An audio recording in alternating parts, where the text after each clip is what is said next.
मालपुर गांव में रामचंद्र नाम का एक व्यापारी रहता था। उसकी कपड़ों की दुकान थी और उसकी दुकान पर 3 नौकर थे। मोनू, तुम अपने घर गए थे ना? तुम्हारी बहन की शादी कैसी रही? बहुत अच्छे से हो गए मालिक। अगर आपने पैसों की मदद नहीं की होती तो पता नहीं क्या होता। ये तो सब ऊपर वाला करता है, मैं तो सिर्फ जरिया हूँ। रामचंद्र बहुत दयालु था और सबकी मदद किया करता था। मोनू भाई, सेठ जी कितने अच्छे हैं। मुझे भी माँ के इलाज के लिए कुछ पैसे चाहिए। मदद नहीं, बस एडवांस दिलवा दीजिए ना। अरे तुम खुद ही कह दो ना सेठ जी से, सेठ जी मना नहीं करेंगे। सबको इतनी आसानी से पैसे देते हैं? जरूर इस सेठ के पास बहुत ज्यादा पैसा है। अगर मैं कभी कुछ चुरा लूं तो इस सेठ को पता भी नहीं चलेगा और मैं माला माल हो जाऊंगा। एक दिन रामचंद्र जी को हाथ में चोट लग जाती है।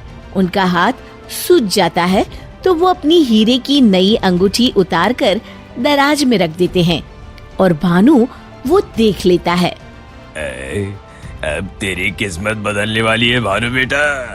अगर ये हीरे की अंगूठी तेरे हाथ लग गई ना तो ये लहंगा चोली के चक्कर में नहीं पड़ना पड़ेगा।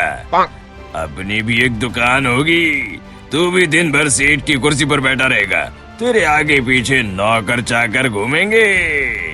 सोचते सोचते भानु सपने देखने लगता है।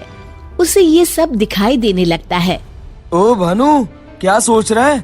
चल खाना खाने चलते हैं, सेठ जी भी आराम कर रहे हैं। तुम लोग जाओ यार, मेरा मन नहीं है। क्यों? तेरी तबीयत तो ठीक है ना? हाँ भाई, मेरी तबीयत एकदम दुरुस्त है, बस कुछ करने का मन नहीं है। चल ठीक है, हम खाना खा के आते हैं।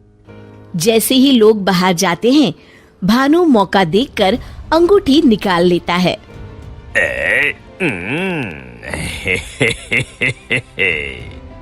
शाम के समय आज का हिसाब खत्म करो बच्चों, अब दुकान बंद करने का समय हो गया है।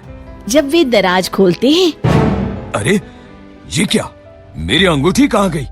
मोनू, भानु, भोला, तुम लोगों ने मेरी हीरे की अंगूठी कहीं देखी है क्या? कौन सी अंगूठी मालिक? क्या हुआ मालिक? अब कुछ नहीं, अब कल सुबह मिलते हैं। रामचंद्र रात भर सोचते रहते हैं। अगली सुबह आज दुकान को दुल्हन की तरह सजाओ, हर आने जाने वाले का मुंह मीठा करवाओ, आज बड़ी खुशी का दिन है। ऐसी क्या बात है सेठ जी?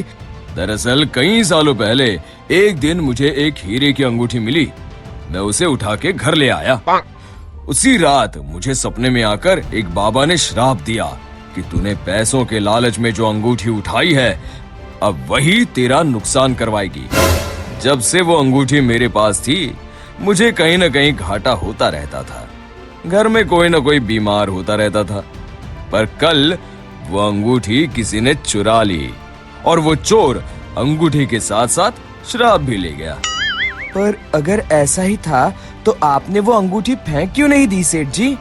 अरे बाबा जी ने कहा था कि न मैं उसे फेंक सकता हूँ, ना ही किसी को दे सकता हूँ। बस मुझे इंतजार करना है कि कोई स्वेच्छा से वो अंगूठी मुझसे ले ले।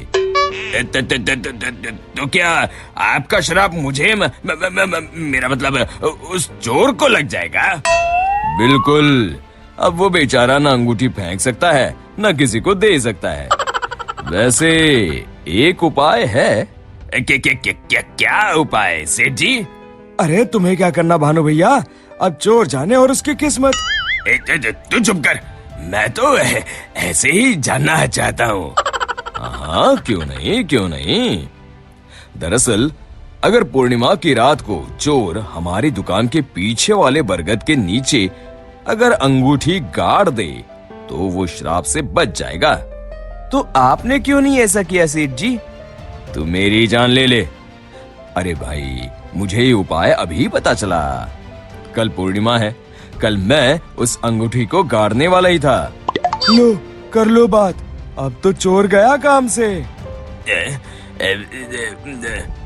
भानु पसीना पसीना हो जाता है। रामचंद्र अगली रात बरगद के पीछे छुपकर बैठ जाते हैं। तभी उन्हें एक परछाई आती हुई दिखती है। जैसे ही वो परछाई पेड़ के नजदीक आकर गड्ढा खोदने लगती है, रामचंद्र जी सामने आ जाते हैं।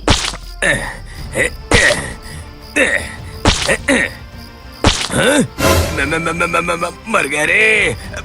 मुझे माफ कर दीजिए सेठ जी। क्यों, क्या सोचने लगा भानु? माफ कीजिए, मैं हाथ जोड़ता हूँ, आपके पैर पकड़ता हूँ, मुझे माफ कर दीजिए। मुझे इस शराब से मुक्ति चाहिए। ये क्या अगड़म बगड़म बोल रहा है? शराब से मुक्ति चाहिए तो प्रायश्चित कर और कसम खा, आज के बाद कभी चोरी नहीं करूंगा। नहीं करूंगा मालिक। मुझे पुलिस को मत सौंपिएगा, चाहे नौकरी से निकाल दीजिए। मैं कल ही चुपचाप गांव छोड़ के चला जाऊंगा। मैं नया काम देख लूंगा और कभी चोरी नहीं करूंगा। वादा? वादा मालिक, वादा। अरे भाई, अगर तुम वफादारी की कसम खाओगे तो मैं तुम्हें काम छोड़कर कैसे जाने दे सकता हूँ? आप सच में महान है मालिक, आप सच में महान है। महान तो वो ऊपर वाला है। अब चलो काम पर लग जाओ। शिक्षा, अगर किसी को अपनी गलती का एहसास हो जाए तो उसे माफ कर देना चाहिए।